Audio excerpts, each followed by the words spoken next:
Well, good morning, ladies and gentlemen. I'm Parker Phillips. I'm representing WHIG Television. We're over here in Edgecombe County, not far from the old Rocky Mount Fairgrounds. I'm talking to a local sweet potato grower, Mr. Jim Jones. And Jim and I have known one another for a number of years, and Jim actually lives up in Bailey, North Carolina, but he travels a long ways to find good fresh land to grow his potatoes. Jim, how long have you been in the business? I had my first potatoes when I was 15, 1975, in the sled rows of the tobacco field, my granddaddy's tobacco field, just one row every fifth row. Well, we used to call that the fifth middle. Yeah, the fifth middle. And so you utilized the fifth middle with growing sweet potatoes. Yeah. Do you recall what variety that was? They were Jewels. I see. Well, did your dad, before you grow potatoes? No, sir. My granddaddy grew some when he was younger, but hadn't ever been any potatoes on our farm at that time, and I just wanted to try it, and I peddled them out, just so granddaddy always planted pumpkins and watermelons, and we peddled them out, so we put the potatoes right on in there with the pumpkins. Well, you've grown this business from a fifth row planting in a tobacco patch to many acres. Yeah. And how many counties are you growing potatoes in? 3 right now. And they include Nash? Nash and Wilson and Edgecombe. I see. And oftentimes you follow what I would call a row crop farmer who has other crops on that land, and then you get it the following year. Right. I like to swap with folks that don't grow potatoes, and it helps both of us because we can use different chemicals than they're using on their crops, and it helps on the weeds and helps on the insects, and as long as you can rotate, and most of the time your crops are better following something different. You can't plant potatoes; they need to be 3 to 4 years apart because you don't want to get in disease in the land or into potatoes, and just makes a better crop usually if you can get new land or a good rotation. Well, you've grown your business from, as I said, that early beginnings of growing in the fifth rows of the tobacco to a family-operated business. Yes, sir. And in your case, sweet potatoes, by far, are your main crop. That is correct. You do grow a few soybeans. We do on some land that we can't rotate. The main thing is, the sweet potatoes. I did grow tobacco after my grandfather died, but I was more interested in it's a lot of overlap with tobacco and sweet potatoes at planting and harvest, and it takes that much more people, and it was just me pretty much then. I couldn't be in 2 places at one time. Well, something you're doing that I've observed that's unique to most sweet potato growers, not only are you growing what I call commercial and conventional potatoes, but you're into the propagation business. Yes. Explain that, please. Well, years ago, the breeders would have breeder stock of a new generation, and it might grow 2 or 3 years in a seedman's hand before it ever got out to the actual farmer, just to build up stock. And in the mid-90s, NC State it started micropropagation in greenhouses, in laboratories, taking tissue samples of a plant and checking it for viruses. We noticed with the Beauregard variety that it had feathery mottle virus really bad after a couple of generations were grown.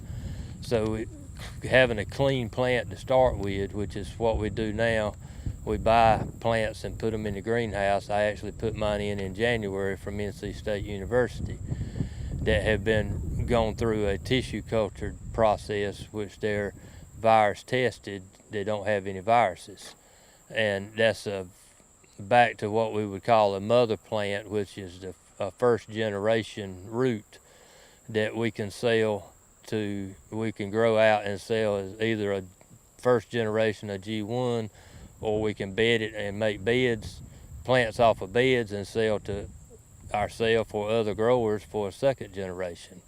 And we found that the yield, the shape, everything seems to be better the closer to the mother stock you can be, as far as making a good crop of potatoes. But I know it takes a lot of record keeping, Yes. and you have to do a lot of reporting back to the university Yeah. and to the And we have commission, the powers that be. we have inspections by North Carolina Crop Improvement, and we're connected with North Carolina Foundation Seeds also, and they come out and do monthly inspections of the greenhouses, and then before we harvest, they come out and walk the fields to look for any symptoms that would be a problem.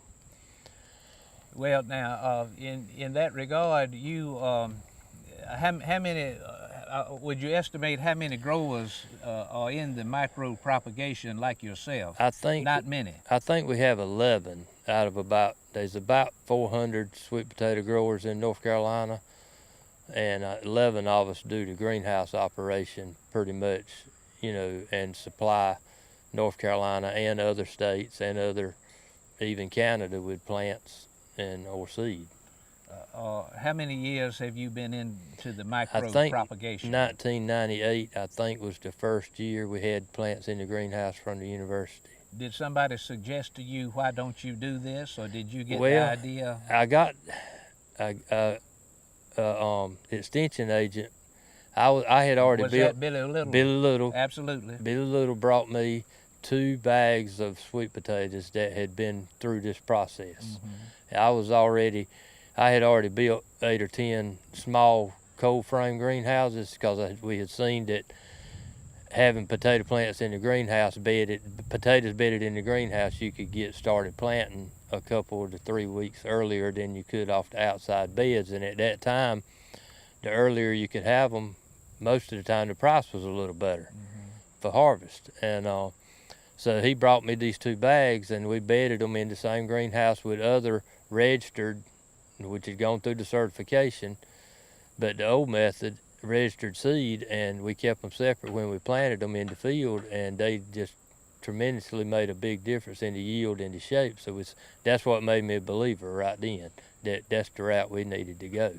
When a farmer plants a sweet potato plant, and this could be true with other crops as well, review with us, please, what the first availability is. Is it certified or registered?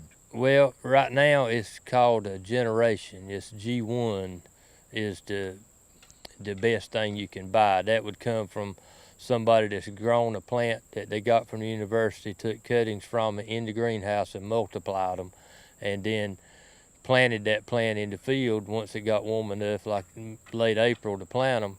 And then those potatoes harvested off of those plants would be a G1, which would be kind of going back to what a foundation seed would have been in the old way of doing it. And then in the old way, where did the certified come in the sequence of planting? In the old way, yeah, the breeder would have the foundation. He would give it to a seedsman, and the next year they would be registered. So they would start the certification, at that point.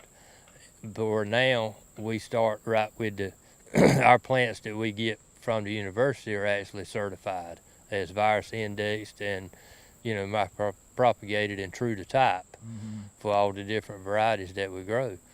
And then when somebody would want to buy first generation seed, I got the paperwork where they've been inspected, pass it along to them when they buy them, and then they've got the opportunity to get those seeds certified the next year as G2s. Mm-hmm.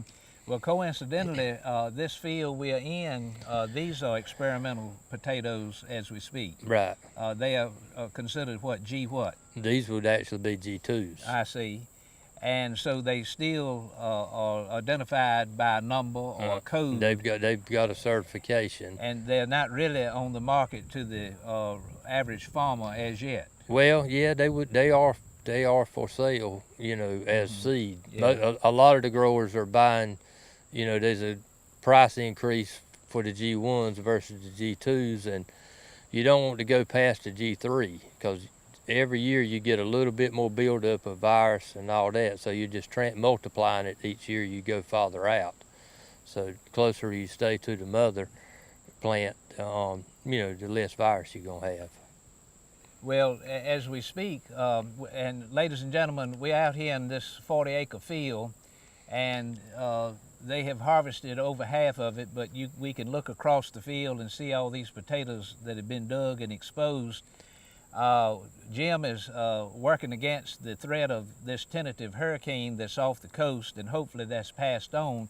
But we have a good breeze blowing, and it's very pleasant out here. But in regards to growing potatoes, this land is considered heavy, or it's got a lot of organic matter, and it holds moisture very easily. And he and his crew are fighting against the weather to get these potatoes out, because if it gets real wet, they won't be able to get in here and get them out. Right. And so that's why we happen to be where we are today.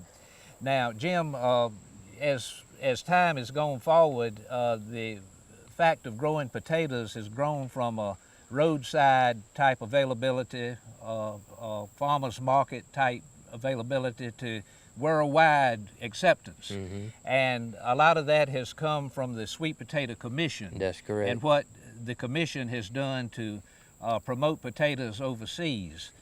Do you grow any, do you market any overseas? I have, and a lot of what, I don't know how many exactly, because I don't have a packing line myself. I'll carry them to other packers, and I know a lot of them do end up overseas.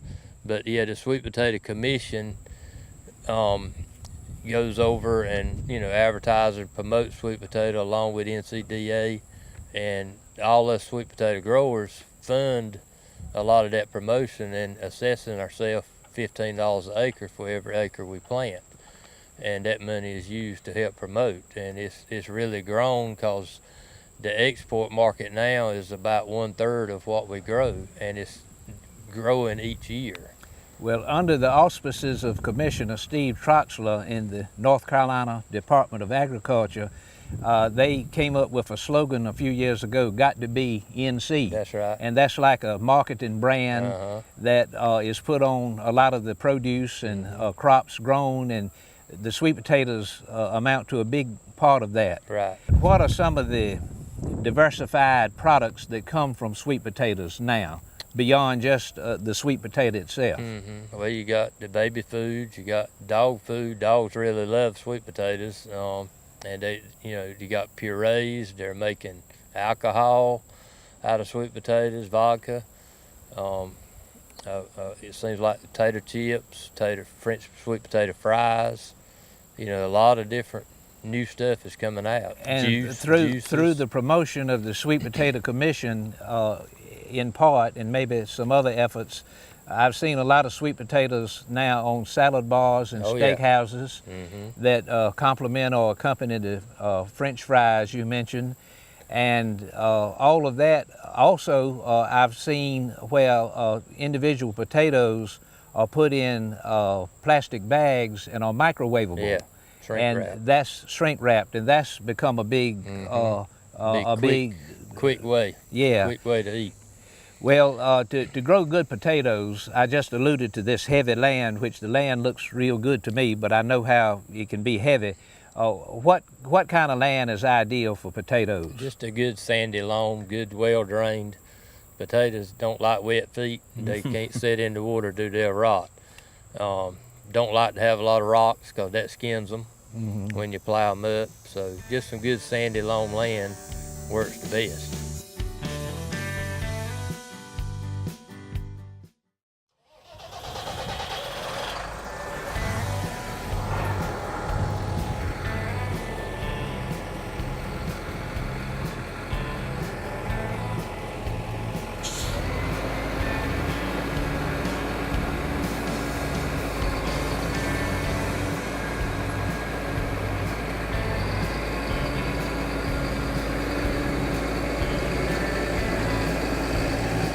As I said before, we're in the edge of a 40-acre field over here in Edgecombe County, ladies and gentlemen.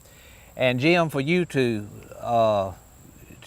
harvest your entire crop from beginning to end, it costs and takes a lot of investment. Right. I'm looking at all these school buses. How many do you have? 20. 20. All right, and you're how many miles from home?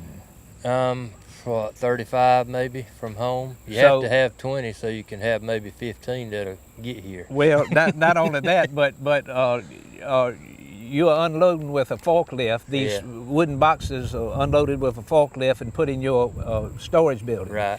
And then, so these people can keep on working, you got to empty that and send a truck back over here. That's correct. And that's kind of a challenge at times. Yeah, you got flat tires. And you don't want your people sitting down. No.